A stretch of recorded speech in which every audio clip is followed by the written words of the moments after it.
रामशेठ त्यांचं 1 कोटी रामशेठने पहिले पण 1 कोटी दिलेलेच आहे. म्हणजे त्यांनी म्हणजे असला करण्याचा अवतार तर मी दुसरा कुठंच बघितलेला नाहीये. म्हणजे खरंच दिलदारपणा. पैसे तर सगळेच कमवतात, वर तर 1 रुपया कोणी घेऊन जात नाही. अरे पण त्यांची दानत असावी लागते, ती दानत या माणसामध्ये.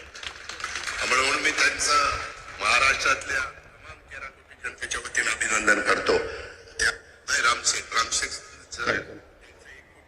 म्हणजे दादा आज आपल्यात नाहीत, त्यांचा माझा तसा जास्त परिचय पण नाही. म्हणजे मी एक ठराविक वेळा रयतच्या मिटिंगला 9 मेला वगैरे भेटणारा आणि जास्त तसंही नव्हतं. पण माझी नोंद ही आमच्या मान्यवरांनी जी घेतलेली दिसते हे ह्याचा मला अतिशय मन भरून येते की आयुष्यात जीवनात मी जे काही केलं तर त्याची नोंद आपल्याला माहीत पडत नसताना सुद्धा ही घेतली जाते. माननीय मुख्यमंत्री साहेब किंवा फडणवीस साहेब किंवा गडकरी साहेब, पवार साहेब आणि आमचे सर्व स्टेजवरचे सर्व नेते मंडळी यांनी जे प्रेम मला दिले ना त्यामुळं मी मोठा झालो आहे.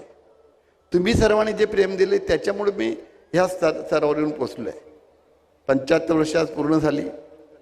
या 75 वर्षात अनेक बरे वाईट अनुभव आले. पहिल्यांदा एक गोष्ट अशी आहे की माझं हे पुस्तक प्रकाशनाकरता संदेश द्यावा म्हणून मी आपलं पुस्तक फडणवीस साहेबांकडे दिलं. पण आता त्यांचं भाषण ऐकलं आणि मला समजलं की त्यांनी पूर्ण पुस्तक वाचलेलं दिसतंय. म्हणजे बघा, एक गोष्ट रामशेठचं साधं चरित्र वजा पुस्तक CM साहेबांना अजिबात वेळ नसतो, पण कुठं जाता येताना गाडीमधून सुद्धा त्यांनी वाचलं असेल. हे सर्व अशा पद्धतीनं विविध प्रकारे माझ्यावर प्रेम करणारी सर्व मंडळी आहे. त्यामुळंच माझं जीवन यशस्वी झालं.